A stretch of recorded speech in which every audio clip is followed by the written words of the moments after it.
Hello, my name is Gabrielle Moore, and this is my final presentation for COM 390, Conflict Management.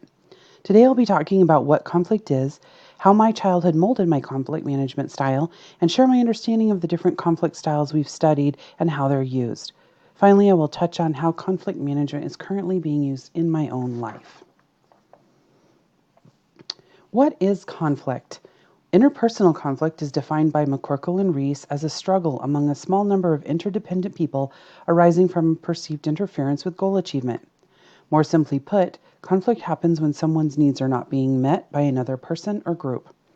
Conflict is often caused by limited resources like time, space, money, or property, unmet needs like belonging, power, freedom, and fun, or different values like beliefs, priorities, or principles. Conflict can be internal, which is when someone has an internal struggle with another's actions. An example would be if a difficult decision needs to be made, or if someone has to choose to do the right or wrong thing. Or it can be external, the behavior that results from the internal struggle, which can be with another person, animal, force of nature, or society. Conflict can be uncomfortable and awkward, but it is completely unavoidable.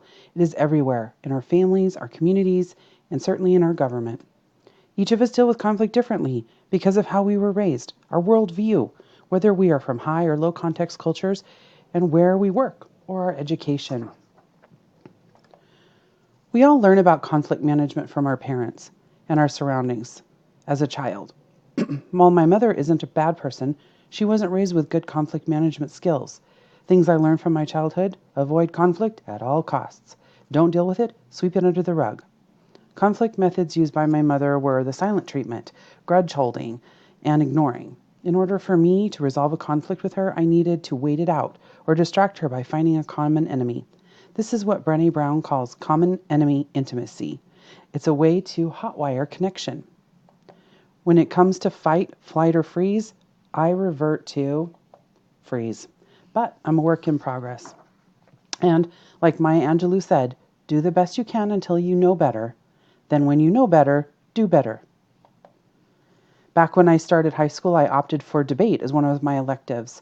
At the time, I had no idea why I was attracted to debate, but this semester, I had an epiphany. I became an award-winning debater out of rebellion.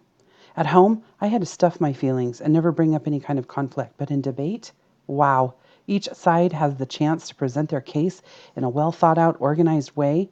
Each side has the opportunity to cross-examine and offer a rebuttal. Then at the end, a winner and a loser are declared. Wouldn't it be amazing if all conflicts were handled this way? This was such an effective method, or so I thought. I began using it to resolve conflict in the relationships in my life. The dominating competitive style, which we'll talk about in a minute. But while if I felt it was effective, it certainly wasn't appreciated by those around me. I believe it is more important to understand what my strengths and weaknesses are now when it comes to conflict management so that I know what to work on and what warning signs to watch for.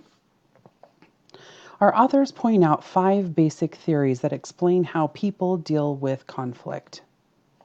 First, game theory.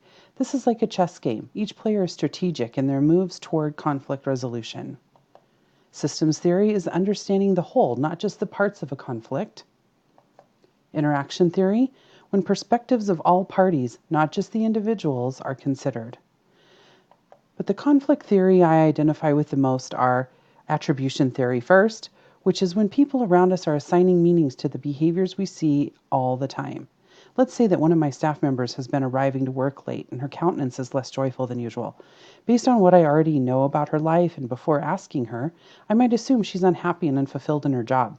I'm attributing meanings to her outward actions based on her actions, appearance, and attitude. I also closely identify with the social exchange theory. Basically, this is the what's in it for me theory. People do what is most beneficial for themselves. To illustrate this example, let's say you have a coworker named Betty. Betty's been at the company longer and is well connected to upper management, but she gossips a lot. So some other coworkers don't like her.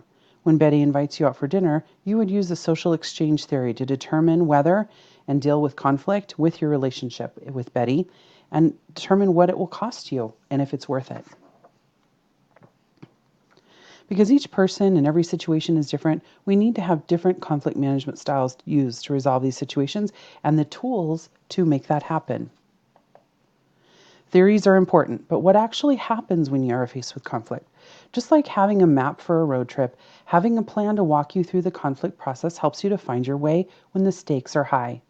In the book Crucial Conversations by Patterson, Grenny, Macmillan, and Switzler, they give us some steps to walk through. First, you start with the heart. Empathy and positive intent is where you start. Then, learn to look. You stay in the dialogue. Next, make it safe. You prevent fear for yourself and others involved. Encourage an open dialogue. Next, you master my story or your story. You avoid clever stories and stick with the truth. Then, state your path. You separate the facts from the story. Then, explore others' paths. Listen, but do it with empathy. And then finally, move to action. Who is going to do what and by when? Have a plan. McCorkle and Reese suggest that there are 5 different conflict styles, starting with avoid. This is withdrawing from a situation. Next is accommodation, the don't rock the boat style. This method is used when someone believes that there is something more important than being right. Then we have compromise. This is when each party sacrifices some of what they want to find a middle ground that works for all parties. Next, competition. This is a zero-sum outcome. Someone is going to win and someone is going to lose, just like in debate. You might use this style if you don't care about salvaging the relationship or if time is short. And finally, we have collaboration, which is, of all the styles, the healthiest and most likely to serve both parties well, and could even leave them better off than before the conflict started. However, this can be time-consuming.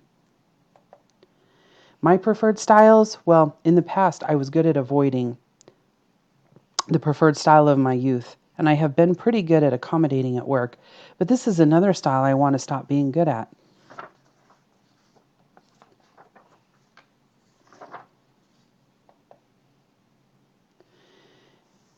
In Chapter 2 of Intercultural Conflict, Ting, Toomey, and Otzel add 3 more styles to our previous conflict management styles, including emotional expression.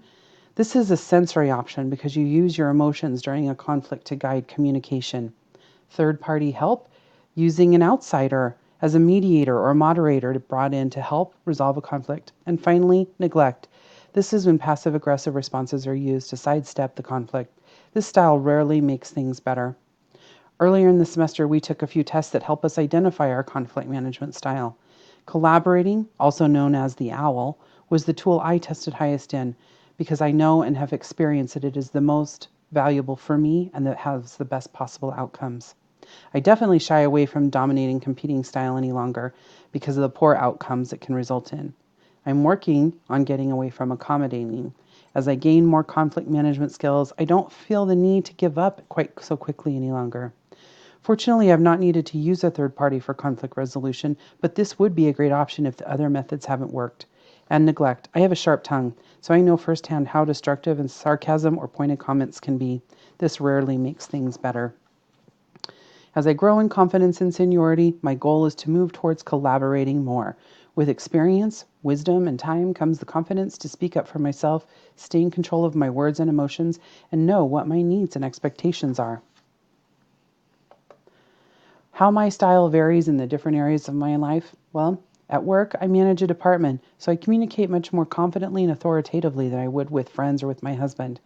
With my staff as well as my chain of command, I've achieved much better outcomes when colleagues collaborate and compromise. A lot of my staff are immigrants, so I try to use my active listening skills and observation skills to assess their preferred methods of communication and criticism, trying to be sensitive to their unique needs. While at home, I've been married for 28 years, so I have had many, many opportunities to practice conflict management over the years. When my children were younger, I displayed more of a dominating because I said so style, but now that they're adults, I use accommodation and collaboration a lot more. At school, I'm a collaborator. And with friends, well, this has changed over the years for me too. I used to be more of a compromiser, but I would rather accommodate and use emotional expression now that I've figured out I only need a few good friends and that most conflicts really aren't worth engaging in. This coming year will bring a lot of change to my historically steady Freddy work life.